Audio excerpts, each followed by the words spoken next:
Nous sommes aujourd'hui à l'aire d'exercice canin, juste au coin de l'avenue Calixa-la-Vallée, en haut de la Pente Douce, plus précisément dans l'arrondissement Saint-Sacrement. Alors, sans plus attendre, je me précipite dans l'action pour vous présenter ce magnifique lieu.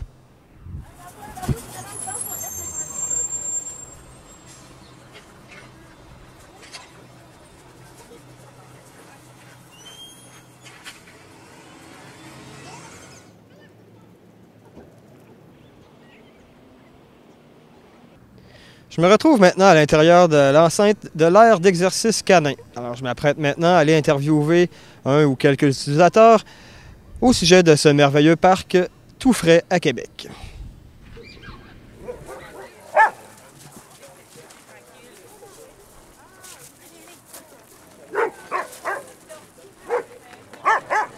Alors, j'ai ici avec moi Benoît, un visiteur du parc régulier qui aurait des commentaires à nous faire part à propos des parcs à chiens et de leur importance. Alors, si je comprends bien, Benoît, vous aimez le parc, mais il devrait en avoir plus dans la ville. Oui, il y en a pas mal plus. Il y en a juste deux, je pense. Il y en a un qui est à Limoilou, là. C'est loin. À Hauteville, il n'y a rien. Moi, j'ai vu le maire Labaume l'année passée. Puis je disais ça, là, il n'a pas assez de parcs à chiens. Ah, ben il dit, moi, j'étais un jeune maire, ça fait juste un an que je suis là. Ben, je vais repasser sur rue Cartier, puis je vais la revoir. Il va sûrement me reconnaître, parce qu'il va reconnaître mon chien. Puis je vais lui dire. Alors, d'accord. Alors, c'était Benoît qui nous faisait part de ses impressions, qui est très satisfait du parc, mais qui trouve qu'il n'y en a pas assez dans la ville. Alors, on espère que le maire Labaume saura nous prêter oreille. Alors, me voici en compagnie de Karl Marc, un résident nouvellement installé dans le quartier Saint-Sacrement. Alors, Karl Marc, bonjour. Bonjour. Alors, Karl, si je comprends bien, ça fait plusieurs années que vous venez ici promener votre chien. Ben oui, en fait, c'est ça, moi, je cherchais un quartier intéressant pour qualité de vie avec moi puis mon Pucci. Puis, en fait, dans Saint-Sacrement, j'ai trouvé ça, ce parc-là, puis je trouve ça vraiment génial.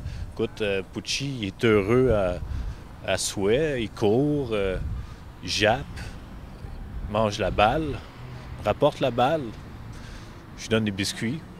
C'est vraiment une bonne qualité qu'on a ici dans le parc. Et puis, si je comprends bien, c'est l'endroit favori de votre chien, c'est votre petite sortie de la semaine, quoi. En fait, c'est notre gros highlight de la journée. D'accord, Karl. Alors, ben, on vous souhaite une bonne journée. Et puis, est-ce que vous auriez un mot à dire à nos résidents dans le quartier qui auraient un chien et qui ne connaissent pas l'endroit? Tout à fait. J'ai juste un mot à dire. C'est merci, M. Labaume, pour ce parc que vous nous avez donné.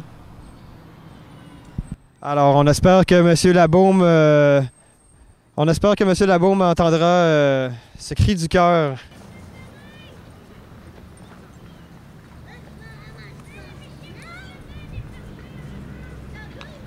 Donc maintenant, je suis en présence de Karine qui vient promener son chien Eben, un futur chien Mira. Alors Karine, pouvez-vous nous parler de votre expérience? Oui, c'est ça. Moi, j'ai le chien Mira depuis le début du mois de février. Fait que moi, j'habite en Basse-Ville, dans le coin. Puis je viens de temps en temps, je peux prendre le bus avec mon chien. Fait que je le monte en autobus, puis je l'amène jouer ici pour se défouler finalement. Parce qu'il est avec moi toute la journée. Je l'amène au travail, je l'amène partout. Mais souvent au travail, bien, il reste tranquille. Puis il a compris que c'est la place où il doit être tranquille. Puis quand il arrive chez nous ou encore au parc à chiens, il sait qu'il peut se défouler. Là. Fait que c'est pour ça que je viens ici finalement. Là. D'accord. Alors, ben, on a encore un exemple d'une belle expérience vécue à l'aire d'exercice canin de la Ville de Québec. Alors, merci Karine et je vous souhaite une bonne fin de journée. Merci. Alors, c'était Yann Labrie en reportage spécial au coin des rues Calixa-la-Vallée et Côte de la Pente Douce, quartier Saint-Sacrement, à Québec.